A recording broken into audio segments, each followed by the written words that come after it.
Hello, everyone, and welcome to the Cosm Podcast.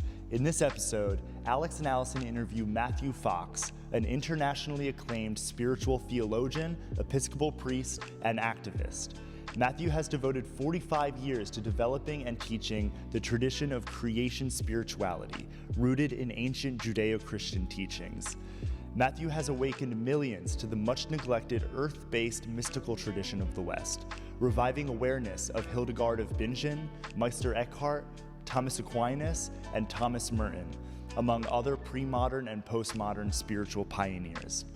He has authored more than 35 books on spirituality and contemporary culture, including Original Blessing, The Coming of the Cosmic Christ, The Reinvention of Work, A Spirituality Named Compassion, and Meister Eckhart, a mystic warrior for our times. His books have been translated into 73 languages. His latest book, Essential Writings on Creation Spirituality, is available everywhere now. Please welcome Matthew Fox. We are so delighted to be here with Matthew Fox, and we were recalling, our first encounters with Matthew back decades ago when we went to a techno-cosmic mass in San Francisco. And you say the theme was creativity, but I do remember that it was October because this was your first live drawing. You did a drawing of a skull from your head, with vine charcoal, basically, while you commented on the meaning of the skull as a symbol and what it means in all the cultures and everything. So that was, but the techno-cosmic mass really influenced us as well in that it was a spiritual but very celebratory gathering for a lot of young people to dance and have performance and have prayer circle. And it was an evening program in a large hall and very much influenced us in starting our entheocentric salons at Cosm NYC. Now, of course, they turned into full moons and equinox and solstice celebrations for many years here in the Hudson Valley, where we're with you. But we're so glad and then you two have a relationship that goes back before that, I believe. I certainly want to thank you, Matt, for all the help and teaching together and the various kinds of projects that we've had together, which have been so meaningful to me. I've loved your books, collected your books, and underscored passages all over your books. And so your wisdom and introduction of the Christian mystics in the people in my own tradition that I did not know about, that you brought to life. The first book I saw of yours was the Hildegard book. And so this continual theme of finding the unity within the world and finding the original blessing that we have, and the creation itself. Your focus on creativity has been one of my great inspirations. So thank you. This is our month. We're talking about liberation as a theme, and we couldn't think of anyone better to talk about this than you, Matt. Well, thank you. It's a pleasure to be in your company again, both of you. And I remember vividly the class we taught together, a week class on creativity at the University of Creative Spirituality. That was really fun. And then the Cosmic Mass that Allyson was referring to. And I remember bringing students to your what do you call it, art gallery, really, in New York before you moved up north, and how powerful that was to the students, and also to get a commentary from you on your paintings. And so, of course, your work has touched me deeply, and many of the people I reach out to and teach. So it's been a mutual. And then we also had we filmed a conversation on stage in New York at one time too. And especially we were talking about specific paintings of yours and all that. So anyway, it's wonderful to have a back and forth between artists and theologians. It's very important. And so. Exactly. I think you also introduced me to Berdyaev, the Christian mystic, the Russian mystic that had so much important to say about creativity. Exactly, about the artist. Yeah, I love him. And maybe in this context in which we're meeting, namely Russia at war, it's good to call forth the better angels of the Russian tradition. And Berdyaev does leap out. I love his work, and I love how he's always put art and creativity forward. And I think that the Russian soul does that. I mean, where would we be without Tolstoy and Shostakovich and all the others, all the gifts from the deep Russian soul. And so it's good that we're naming that, I think, at this particular sad moment in current history. I wondered, for those people who might not be as familiar with, with Matthew Fox, who is so renowned, if you would just, wrap some sort of a definition or your explanation, your understanding of the term creation spirituality for people. Well, I first learned the term from when I was doing my doctoral studies in Paris. And my mentor turned out to be a Père Chanou, he was a 75-year-old Dominican at the time.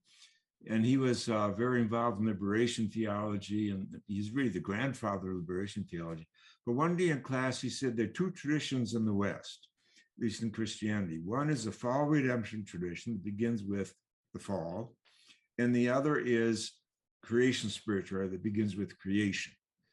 And they're so different because you begin with the fall, you're beginning with the human. It's so anthropocentric. You begin with creation as you're beginning with the fireball. Why not begin at the beginning? So I think that those who begin with sin are selling themselves short, and certainly selling 13.8 billion years of creation short. And if you look at the Hebrew Bible, the first page, it doesn't mention the first chapter. It doesn't mention sin or evil once. It's all about the unfolded creation. This is good, the sun is good, and the moon is good, and the animals are good, and the plants are good. And then humans come on board, and then it says all together, it's very good. I mean, that is the Jewish consciousness. So I think so many Christian preachers have had the first page of their Bible ripped out by some satanic force, because they don't begin where the Bible begins, with the all, with the universe. And one thing I love about Thomas Aquinas in the 13th century, he turned his back on all that, and he said the most excellent thing in the universe is not the human. The most excellent thing in the universe is the universe itself. And all creatures, including the human, are here to serve the universe. Now, I just think that's so much more big a vision than that which gets passed on. So the creation tradition is the oldest tradition in the Bible. It's the J source, the oldest source in Genesis. It's also the feminist tradition, because it's the tradition of wisdom. And wisdom is all about creativity. And wisdom was there even with playing before the creation of the earth and so forth. And then it's a tradition of Jesus. The historical Jesus, scholars all agree now, comes from the wisdom tradition of Israel. And so that's creation spirituality, because the wisdom tradition is about finding God in nature. In fact, there are many scholars who think that Jesus was considered illegitimate in his village, and he wasn't allowed in the synagogue on the Sabbath. So when others went to the synagogue, he went out to nature. And we know how close he was to nature because all of his parables are from deep observation of nature. And so this tradition cares deeply about justice. Wisdom is related to the prophets. And it really flourished in the Middle Ages with Hildegard of Bingen, and then Francis of Assisi, of course, Thomas Aquinas, Magdeburg, Meister Eckhart, one of my favorite mystics, and then Julie of Norwich, who is over my shoulder here because my most recent book is on her, because she lived through the pandemic, the bubonic plague of the 14th century. And she has something to tell us about pandemics. And one thing is to not lose our grounding in the goodness of nature. Over and over, she's talking about how God is nature, God is the goodness in nature, and you can't lose this, because in her day, everyone was freaking out from the bubonic plague. And there's a great fear in the air, but she resisted all that. And so this tradition has these great figures from the Middle Ages, but also in our own time, people like Mary Oliver, for example, or Thomas Merton.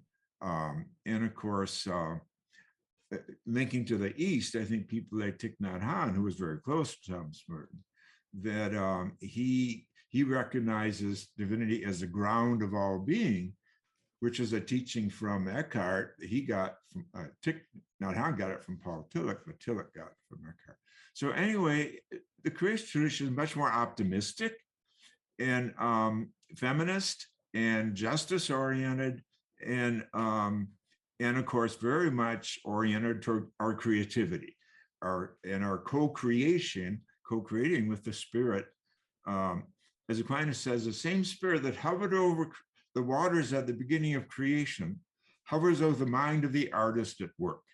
I just think that's an incredible affirmation of the artistic vocation, that creativity is still going on and artists are at the center of it on this planet anyway. So I just think that's all a part of the creation tradition. And it is alternative because so few Christians, especially in recent centuries, have heard about this tradition. They think religion is all about redemption from our sins. But Aquinas actually says the primary meaning of religion is supreme gratitude and thankfulness. That's the essence of religion, the virtue of thank you, the virtue of gratitude. And I think that that's what artists are involved in trying to go deeper into what everything around us is about. So that in a nutshell is creative spirituality. I'll say one other quote from Meister Eckhart. He says, if the only prayer you say in your whole life is thank you, that would suffice. And that, of course, Eckhart came after Aquinas, and both of them were Dominicans, as I was until I got booted. But he's building on Aquinas's teaching about gratitude being so primal to our existence here, and that really builds on Rabbi Heschel too, who says that that awe is the beginning of wisdom, and we experience awe, and we're struck by it, and of course artists especially want to share it, and that's all about gratitude too, isn't it? It's giving back a gift. It is. It's like that seems to be a way that a lot of people pray, is by making art now. We have a kind of a context we call art church, where we all create together, and sometimes thematically driven. And the same kind of sacred space that can occur, when we're gathered in the name of spirit, in the name of creativity. It's like you got to be stealthy these days with, not necessarily say God, but you can say love, you can say creativity. And for me, those things are very, very much synonymous. Alex was just mentioning that every month we get together, we make art together, and we also do full moons and things like that with the theme of, and this month, the month that we're going to be airing this is the month of April, when the theme is liberation.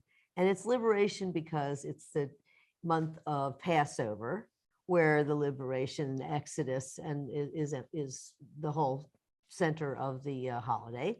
And it's also the month in which Easter falls. And so I wondered if you wanted to, I wish to know more about how liberation is perceived through the crucifixion and resurrection of Christ.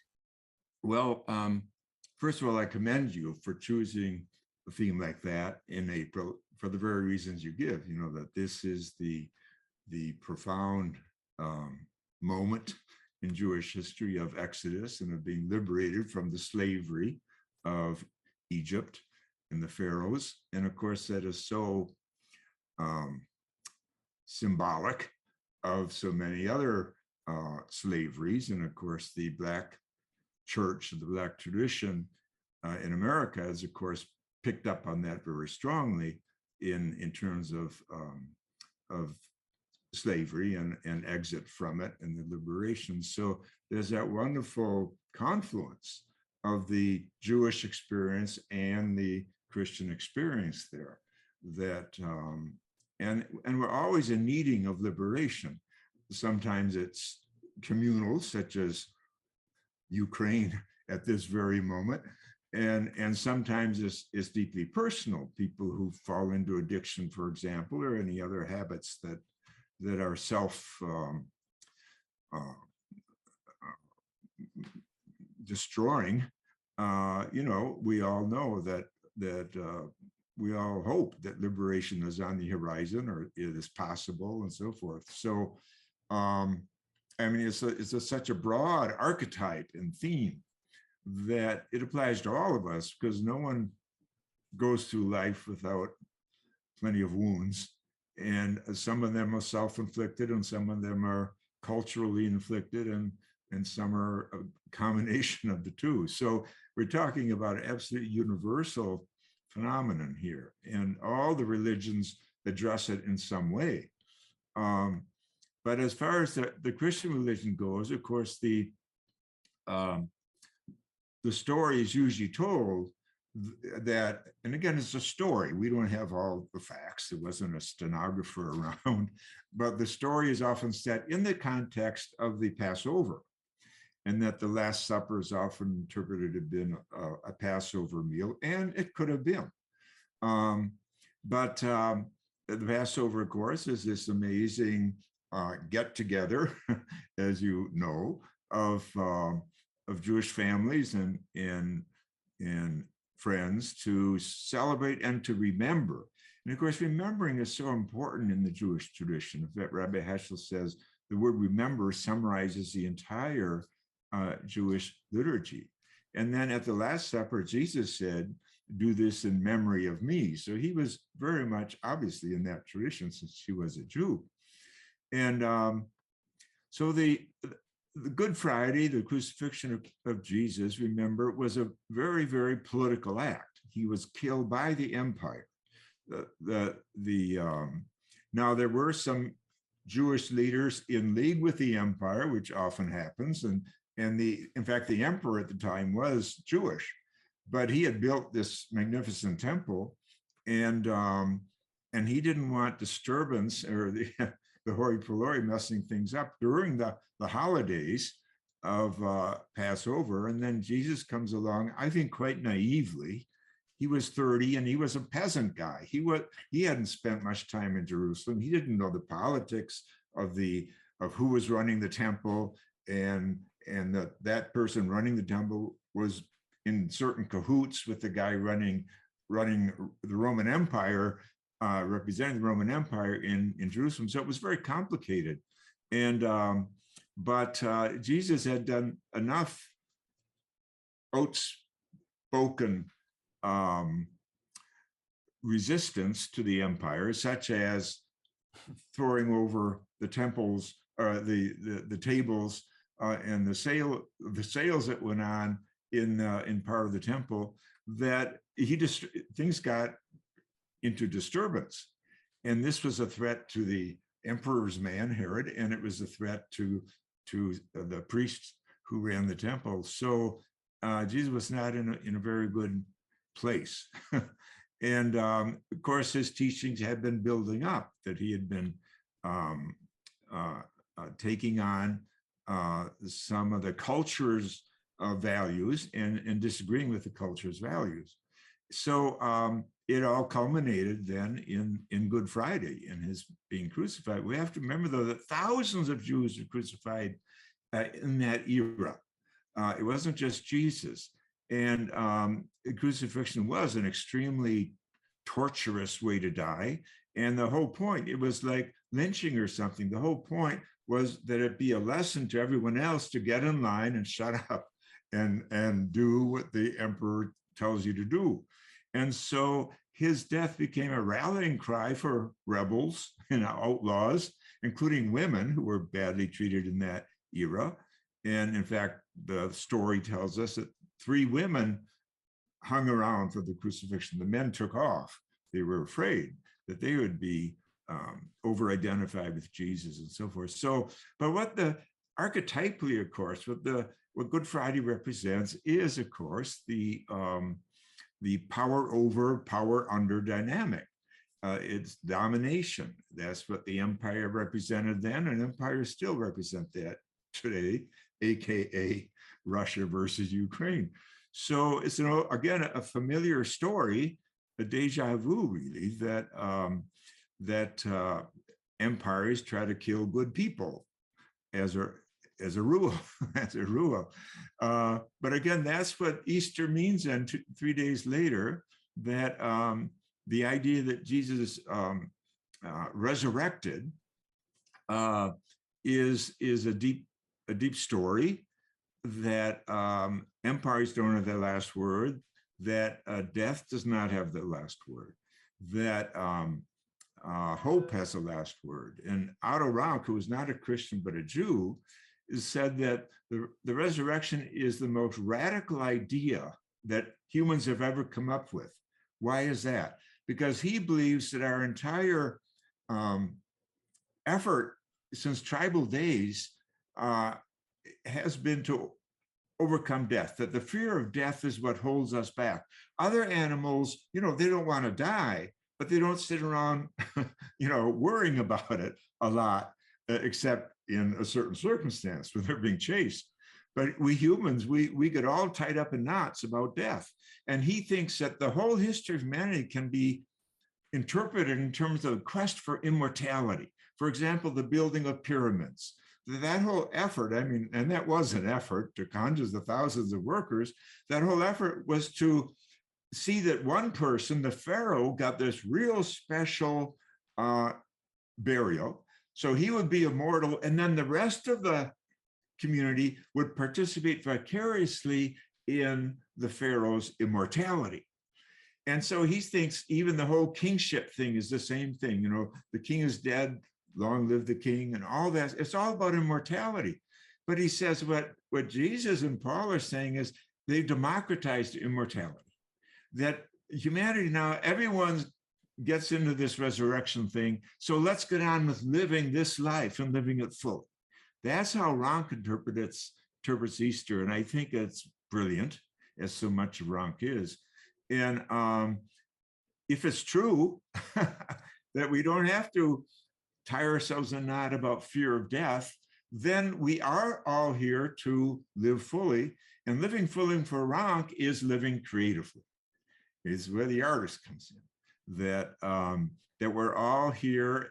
In fact, he says neurosis is the artiste manqué, the failure of the artist in us, the creative person in us. We all want to be creative. And so we can now focus on that more and less on death. That's how he sees it. And I love that interpretation. And I love that it comes from a non-Christian, because standing back from all the dogmas and the doctrines and all the rest, he just sees the archetypal energy here of what the resurrection promises to individuals and to communities.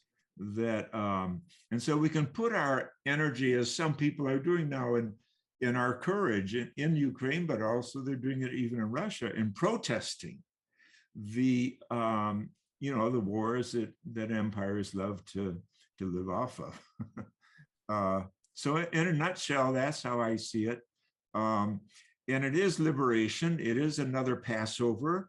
It taps into that very same energy, because it's carrying us beyond fear, beyond the fear of death. And once you move beyond that, life really opens up for you. And then you want to ask, what can I give back? And Otto Rank, defines the artist as the one who wants to give back a gift. That the artist is aware of death. We're all aware of death. So what's life about? It's about leaving gifts behind. And we call that art. That's Rank's interpretation, because he very much focuses too on the issue of death and how we move beyond it. So that's how I would see the liberation that's promised in the Passover season as Christians undergo it, the Good Friday and in the Easter Sunday. But I'll say a word about this. It's so interesting to me because there's something very shamanistic about it. That the story is that on Saturday, after Jesus had died, before the resurrection, that Jesus visited the dead. And I think that's very shamanistic, and even how it's told that he visited the dead and all the previous generations and so forth. So there's a lot of shamanism in Christianity that has been missed by a lot of people. I did a dialogue a few months ago with a Buddhist teacher in Isaguradi in Berkeley on shamanism and Buddhism and shamanism and Christianity. And that was one thing that really came out for me, that even the story of Holy Saturday is a story of shamanism. And there are many stories, of course, of Jesus acting like a shaman, calming the waters and the wind and all that stuff, and going out into the desert for 40 days with the animals and everything. So there's a lot of richness there too, in the Friday, the Saturday, and the Sunday, the Easter. But what scholars are saying today about the resurrection is don't focus on the empty tomb, because the first person to talk about the resurrection was Paul, and he never talks about an empty tomb, not once. He talks about his own experience being thrown off a horse and seeing more brilliantly and more accurately. So the point really about resurrection is that we resurrect in this lifetime. It's not just about what happens when we die. It's about waking up in this lifetime. That's the real meaning of resurrection. And I think that's the real meaning of Passover too, that we are to be liberated on a regular basis, not just once and for all. And it's not, of course, in Jewish tradition, it's not focusing on life after death. It's focusing on this life with all of its turbulence and violence and suffering.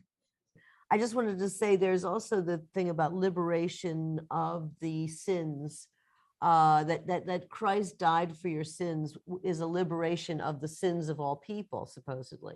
I don't really understand that. I wondered if you had anything to say about the liberation of sins through Christ's death and resurrection.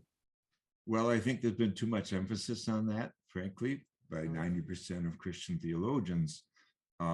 Again, who begin their religion with sin, chapter 2 and 3 of Genesis, and not with chapter 1. So if you begin that way, then everything else gets interpreted in terms of sin. Now, evil obviously is very much in the historical record of humanity. And again, we're living through it this week with a big superpower invading a small country. And so evil is present, and sin.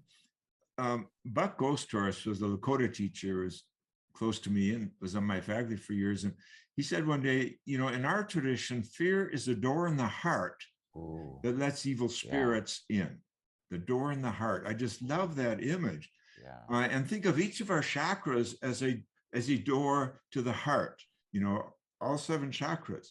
And so I wrote my book on evil around that, these 7 chakras of the East and the 7 capital sins of the West, because the chakra names the healthy energy point, and where we can love and all the rest. And but sin represents a misdirected love, the arrow that misses the mark in the Hebrew understanding. So I think that we should think of sin that way, in terms of missing the mark, and in terms of a door that lets evil spirits in. Now, evil is bigger than sin. Evil is bigger than humanity. To me, the opposite of evil is not good. The opposite of evil is sacred.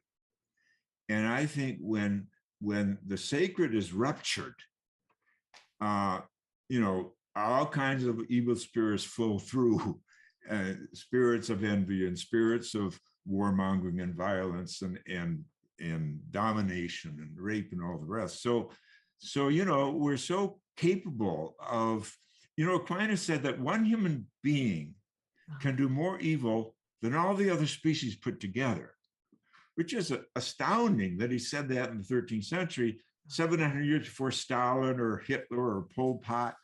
How did he know that? Because he treasured our creativity and our intellects and imaginations.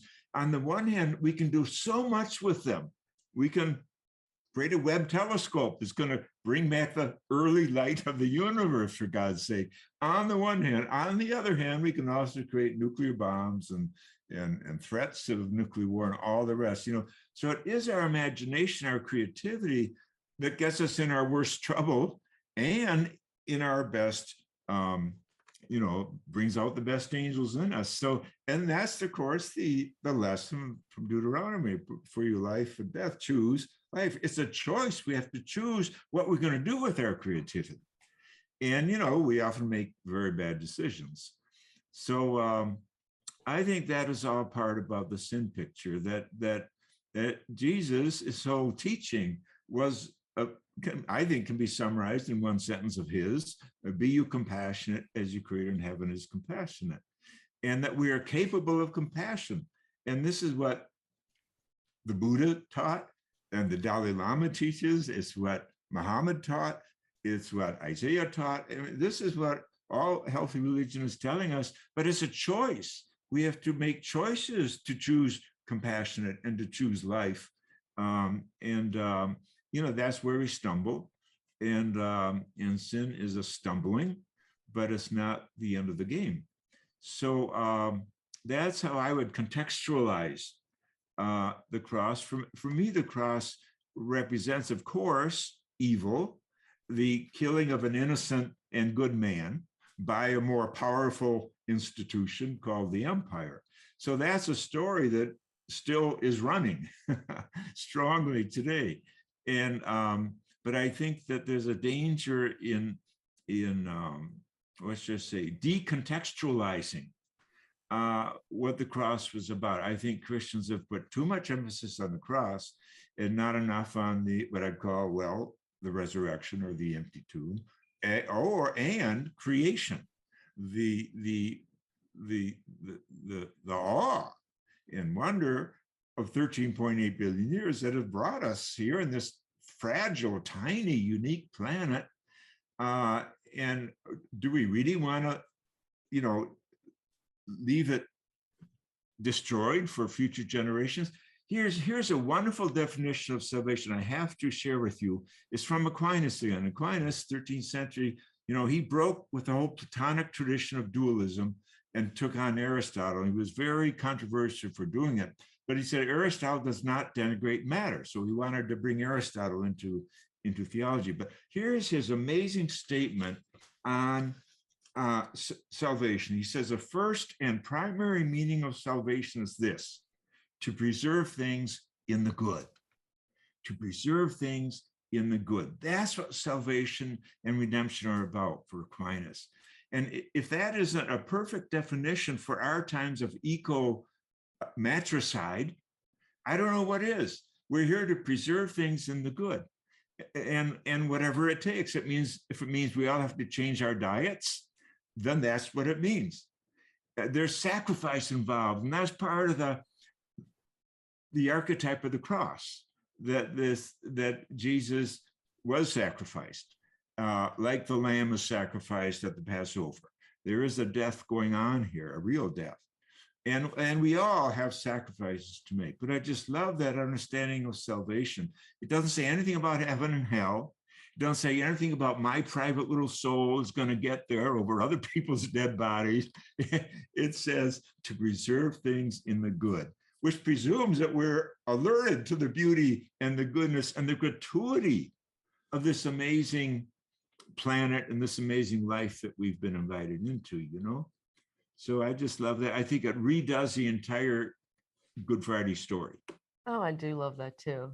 Absolutely. It's like the celebration of life and the rebirth, I think, contextualized in the springtime, is harnessing the energies of the Earth's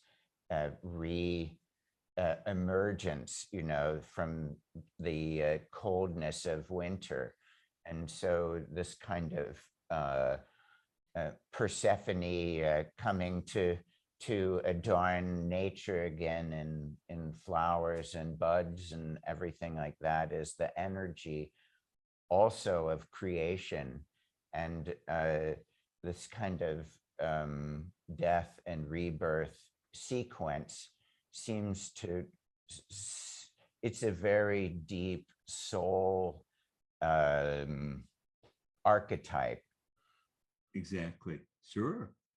And, you know, and it's kind of brilliant on religion's part, both Jewish Passover and the Christian Easter feast, to have them in spring for exactly that reason. And it shows that our ancestors were not anthropocentric like we've become in the modern era, that they observed nature, and they saw that winter is a kind of death in nature. And hey, spring is this amazing resurrection, call it what you will, in nature. And now with today's cosmology, we can talk about the life, death, and resurrection of stars and of supernovas. So what Christians call the Paschal mystery of life, death, and resurrection, which is what Easter season is about, is in fact a cosmic habit. It's a cosmic law or habit that all beings live, die, and resurrect. We usually, it was just us, or maybe the animals. No, this is happening out in space too, you know. And, you know, we didn't know this until the late 1960s, that evolution applied to the universe and not just to the Earth creatures. So that's exciting too. We're dealing with a cosmic habit, that there's a, you know, an energy that lives, that undergoes death of some kind, but also resurrects. So like a supernova dies, but it sends out all these elements that in turn give birth to us, to our bodies, literally, and to other galaxies and stars. So, you know, what's there not to like about that? Really, it's just the most super positive. And I have to say, science has given us a myth, I suppose, that has gone beyond most of the religious myths that we've seen. And I've loved that you've incorporated your discussions with scientists and things to grapple with the large picture and to incorporate the understanding of science, not to resist it, but to see it as part of the display of and the beauty of creation. Exactly. And the sacredness of it. And, you know, we have these wonderful concepts in religion, in Judaism, the concept of the image of God, and in Buddhism, the concept of the Buddha nature, and in Christianity, the concept of the cosmic Christ. And they're all really saying the same thing, that the all of the universe is sacred and holy, and that it becomes incarnated or present to us humans in various forms. And there's this wonderful book done by Rabbi Ziderman a few years ago and he asked one question. He was trying to build an ecological theology out of his Jewish roots. And he asked one question in this book, and the book question is this: are all beings images of God, or only human beings images of God? And he went through the entire tradition, biblical, Kabbalah, the Middle Ages, Moses, Maimonides, all up today. And he concluded it means every being is an image of God. And then he actually used that phrase of the pattern that connects. And I said, that very phrase is used by Paul when he's talking about Christ. So we're on the same page here, that it is about a pattern that connects. It is about every being being an image of God. And this is what the Buddhists are talking about too, every being another Buddha. So it is about bringing that sense of reverence and gratitude and a sense of the sacred back to our awareness again. And what a difference that would make in terms of the way we're treating Mother Earth and one another, if we took that to heart and action. Absolutely. Well, you were one of the first and most vocal theologians, to my knowledge. And then I think you started telling me about Thomas Berry and all the rest, the ecologians and the exact geologians, who were incorporating that great love of creation that Francis had and Hildegard and all the rest. What was that concept of viriditas? Exactly, viriditas, greening power. Yeah, Hildegard sees it everywhere, and she says the Holy Spirit is green. it's a sap that's bringing about this greening power in all of us. It's a wonderful affirmation, again, of our powers of creativity, which are congruent with the rest of nature's powers of creativity. Clearly, nature is biased in favor of creativity, which puts you on a good track, both of you being artists. Thank you. Well, I've wondered if there's a kind of art theology that could be. I think you've touched on it in your book, Creativity and Things, and in most of your books, it's become an underscored theme of creativity. How do you see creativity and spirituality? Are they the same thing? Are they? How can we create the moral context for our creativity that transforms it from a sort of I'm not saying ego's expression is bad, but to recognize the sacredness. You've been doing this, I know, all your life, and in the university there. And well, first, I love the way you've talked, both of you, about what you call your art church. I think that's so important. I tell my students that there are two responses to mysticism being our experience of the union, the oneing of us and the divine.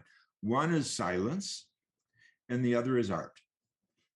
And so art is born out of our experiences of profound union and unity.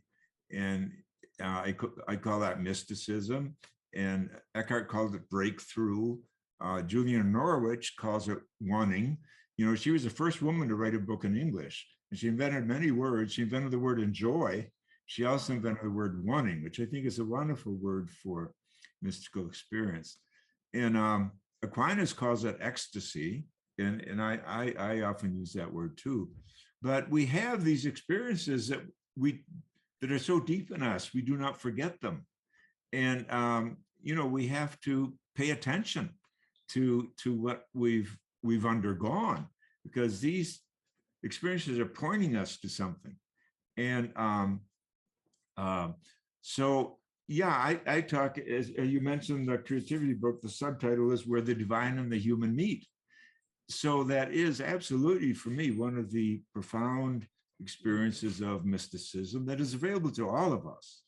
I mean, I've talked to a lot of parents, for example, especially with their first child, how the birth of the child is an absolute mystical experience. And they'll tell me it's the first mystical experience of my life. But, and it's a great one. Now, the rest of parenting is not always mystical every day, 24 hours a day, but that's the point. You know, no mystic lives in a state like that 24/7. We'd go crazy.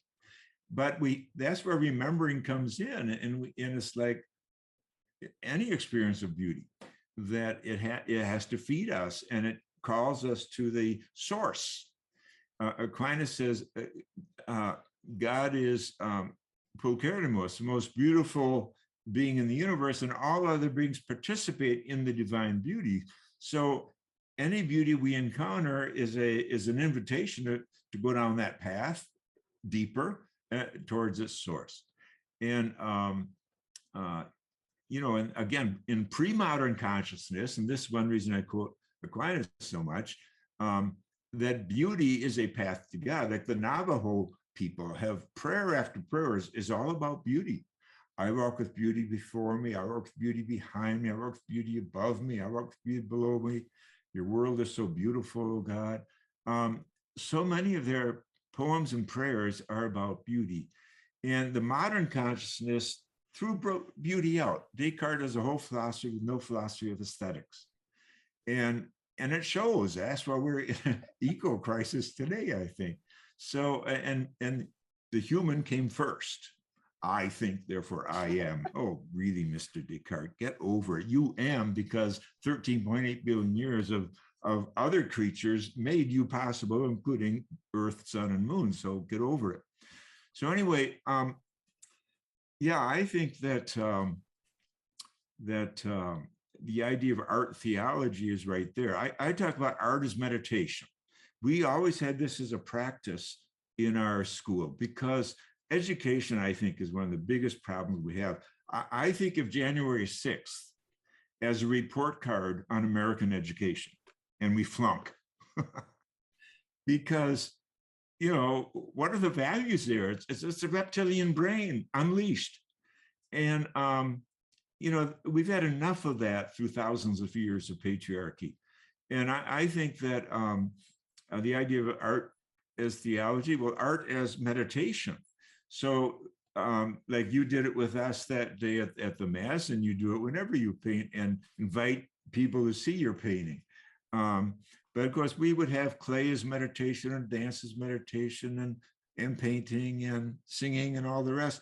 But all art can take us into this experience of oneness.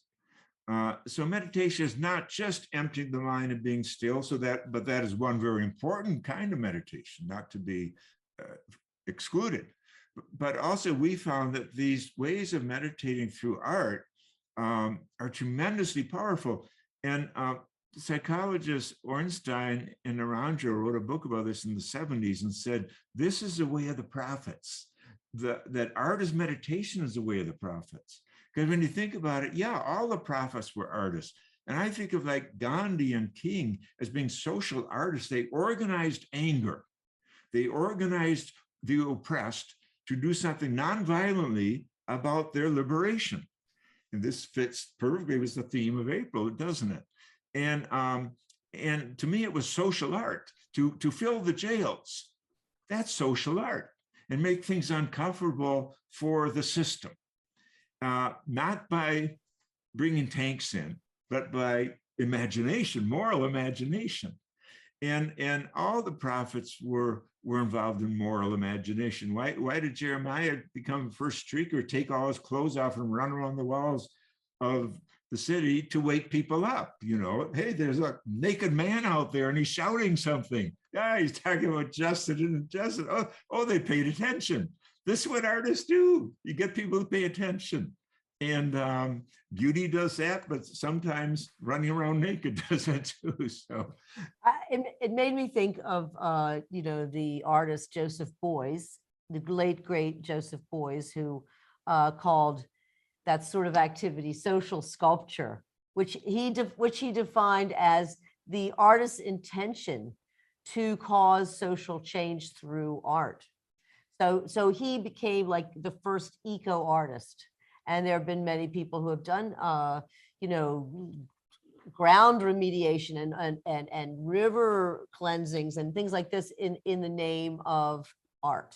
And they get a lot of community together, and it's social sculpture. And a lot of times we refer to COSM as a collaborative social sculpture. It's like everyone that's part of it is an artist, and they're all doing what they do best.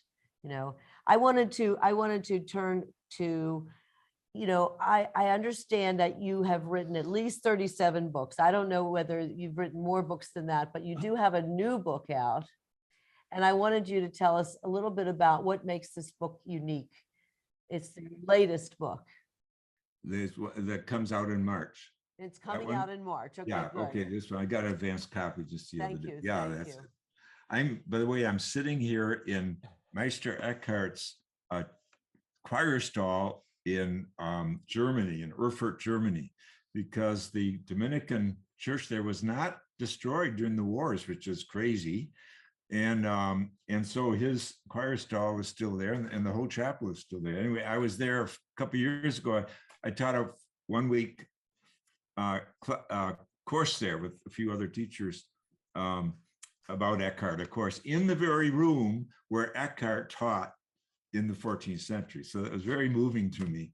And so I have a big smile on my face in this picture, but it's called Matthew Fox's Essential Writings on Creation Spirituality. It's part of a series of modern spiritual masters, they call it. So they have books on Thich Nhat Hanh's writings and Thomas Merton and so forth, Flannery O'Connor and some other artists too. I love Flannery. Wow. You love I Flannery? read everything that Flannery O'Connor ever wrote. I made that a plan for myself when I was way younger. But in this book, they've compiled some of your greatest hits. Yeah. That's right. It's compiled of my previous books. So the poor guy who put it together, Chuck Burak, a really fine guy. He's a Jewish scholar of Jewish spirituality. He was on the faculty for years. He was head of the humanities department at JFK University for a number of years. Anyway, he did the hard work. He had to read all my books, all 37, whatever it is, and pluck out this, that, and the other thing. I had a certain say in it when he was done, kind of, but I bless him. He did a great job, ascetic practice there of doing that. But he likes that stuff. So it's a great for our viewers. It's great to know that some of your greatest hits are right there, and they can learn more about you through this book, this new book, which is coming out. And I wondered whether you wanted to tell us like what any projects you're working on, or what you have up ahead that you're excited about. Well, I have this daily meditations with Matthew Fox, which is something I present every day, commenting on current events and on theological insight, if you will. And it's free for people. They just go online and register for it. I started with 2 young people a few years ago, something called the Order of the Sacred Earth. And it's interesting because it came to me in a dream, and something parallel came in a dream of a young man who was 30 at the time, 29 at the time. And he's co-director with it. And his wife now, they were not married back then, but we wrote a book together, Order of the Sacred Earth, and invite many others to write in it. So we each have an essay, but then others do too. But the idea is this, that when I look at Western religious history, whenever there's a downtrend, and that was frequently, an order started up. For example, Francis, who we've referred to already, that the monks, for 700 years really, were in their monasteries and trying to keep culture together during the cold and dark ages of the Dark Ages. And, they did a lot of good stuff with farming and education and so forth. But by the 12th century, things were warming up in Europe because of actually climate change, and that the tides shifted in the Atlantic Ocean, and the growing season went longer, and so families got bigger, and the feudal system could not provide work for young people. So there was a lot of restlessness, and then the young fled the farms, and make long story short, they fled into towns that overnight became cities, and the university was invented. All this happened in the 12th century when Hildegard was living. And the point I'm making is that,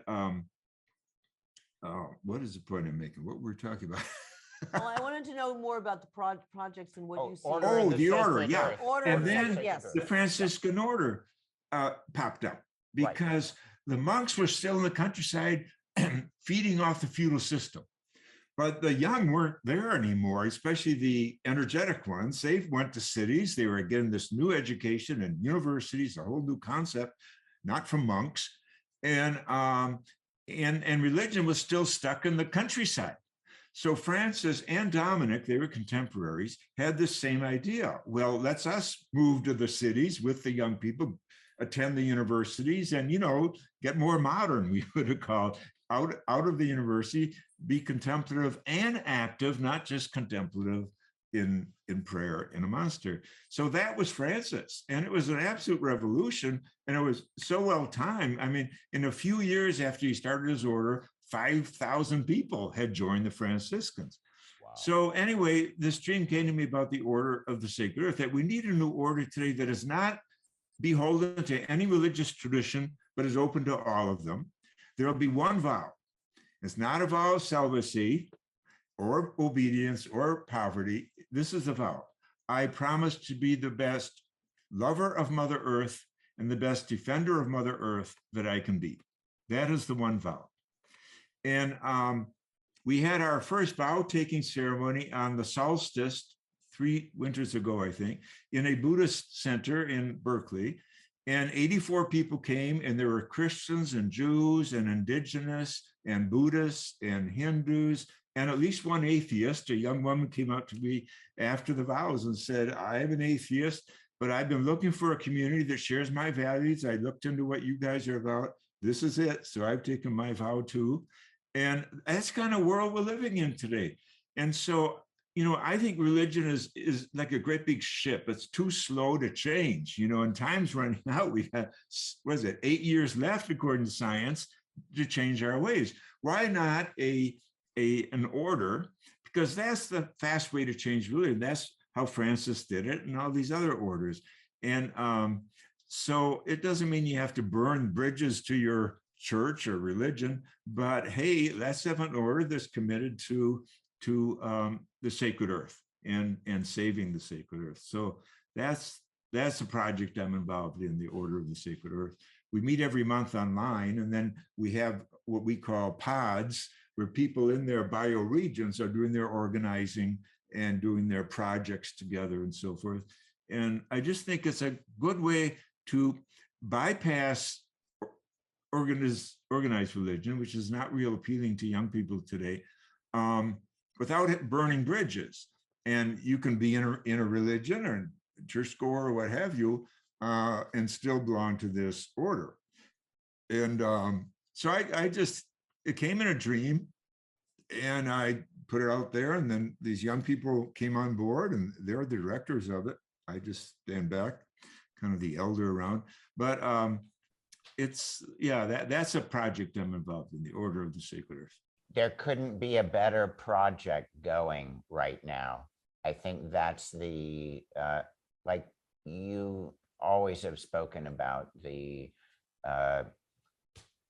kindling the sense of the sacred, that this is what's missing so much of the time, that sense. And this is focused on something that those who understand what's going on are looking for, I think, something that transcends the different traditions. and speaks of the unity of the true situation we're all in. So thank you, Matt. Thank you. People seem to still want to gather in spirit. And what can we be other than a beacon? We can be a beacon. And so, when people gather in spirit and you're a beacon, you see the other beacons, and you collect and you be the light.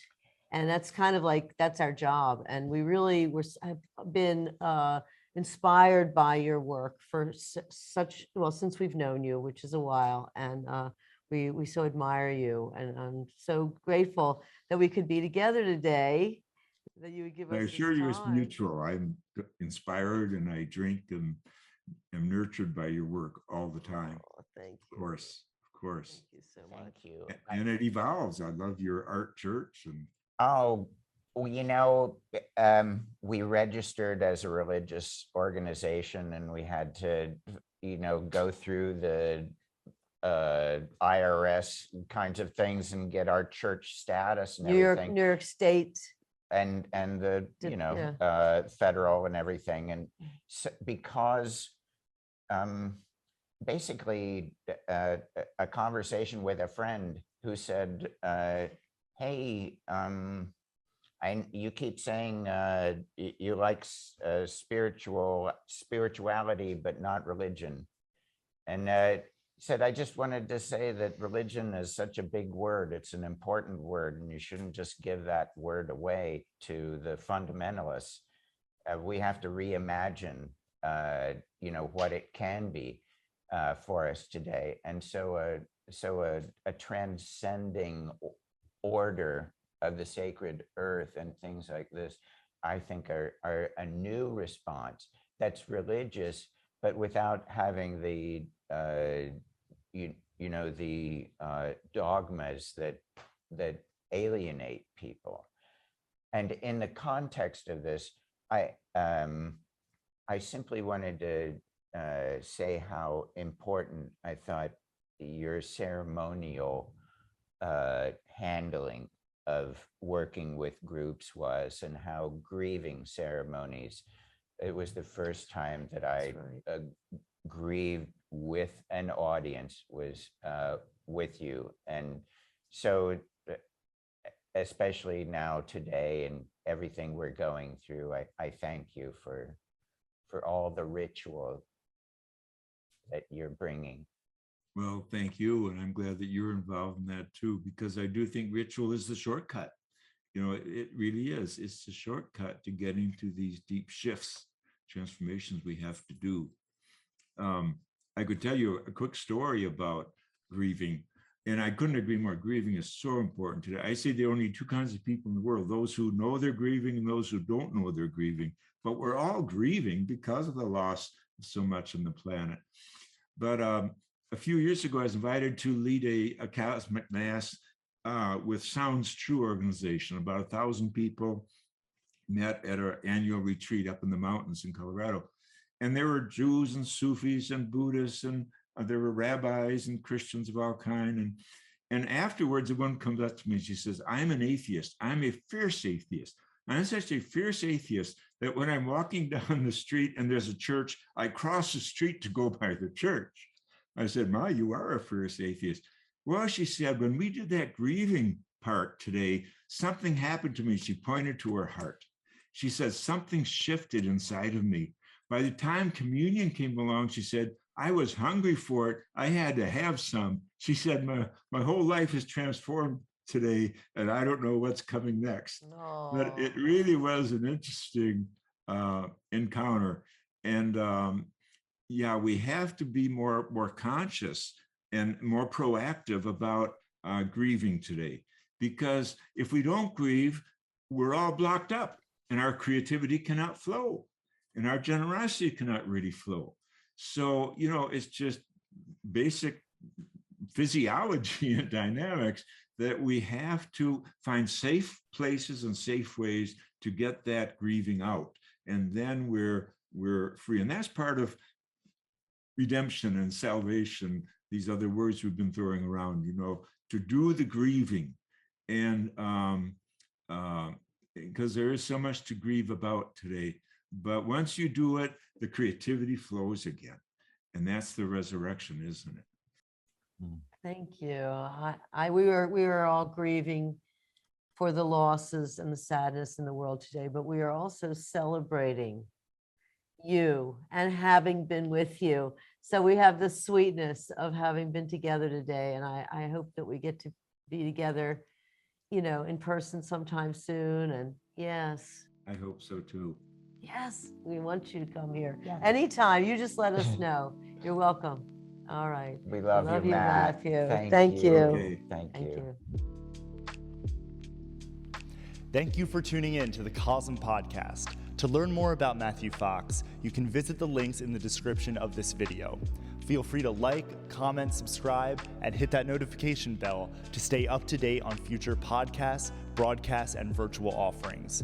And check out shop.cosm.org for limited edition fine art prints, apparel, books, and other gifts. All proceeds support the opening of Entheon, Sanctuary of Visionary Art. See you next time.